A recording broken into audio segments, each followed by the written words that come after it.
Halo Sobat Mania, Murai Mania, salam jumpa kembali di channel saya. Tentunya channel yang tetap konsisten membahas tentang rawatan, settingan, dan permasalahan yang terjadi pada murai batu.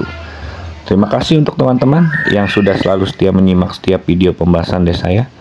Dan saya doakan teman-teman selalu sehat, sukses, dan bahagia dimanapun teman-teman berada, dilancarkan segala urusan dan dimudahkan segala rezekinya. Amin.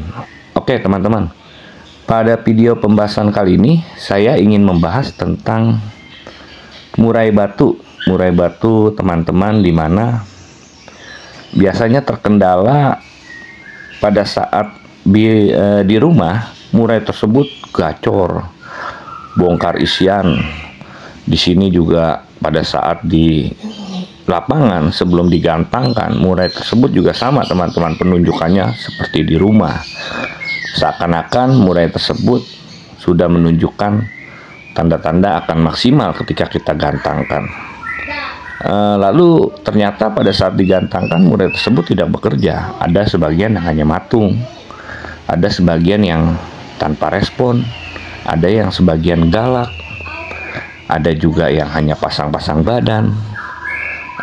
Sebenarnya kendala-kendala seperti itu, kenapa teman-teman penyebabnya? Kenapa itu bisa terjadi? Padahal murai tersebut pada saat di rumah maupun pada saat sebelum kita gantang menunjukkan tanda-tanda yang positif.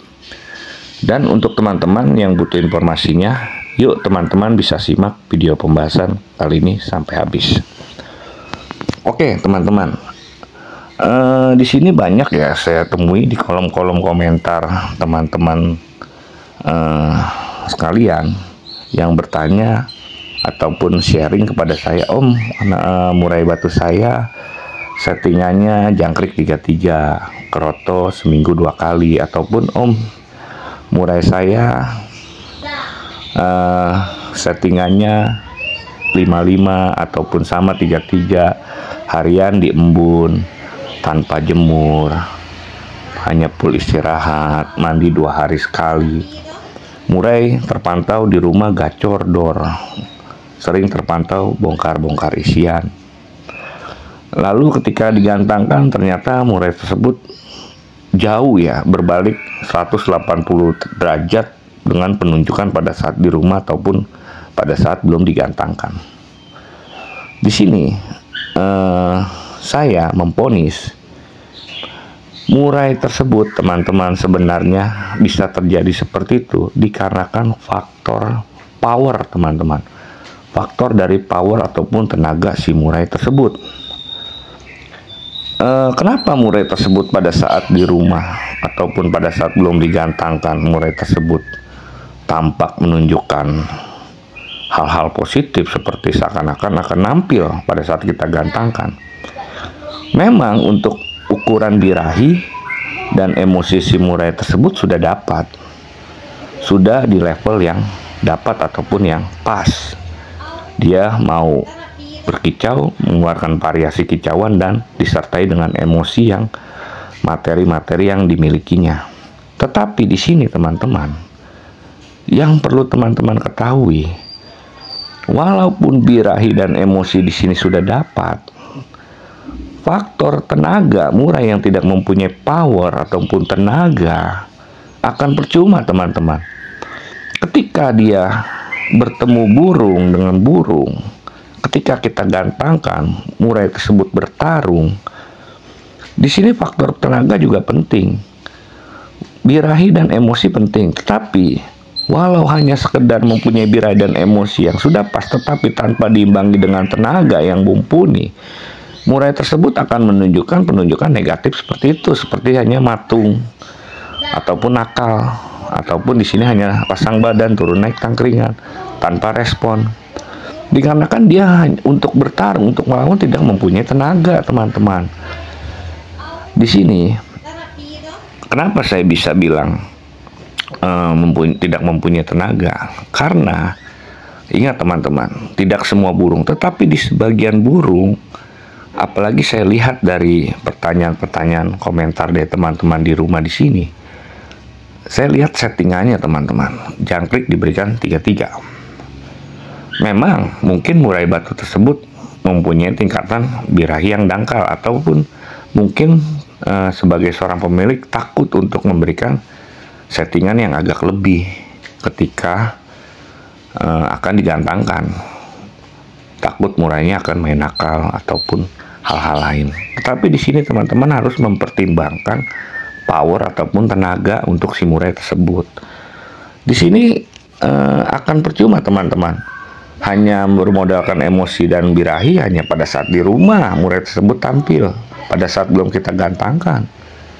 Tetapi pada saat dia ketemu lawan akan menunjukkan tanda-tanda yang sebenarnya 180 derajat.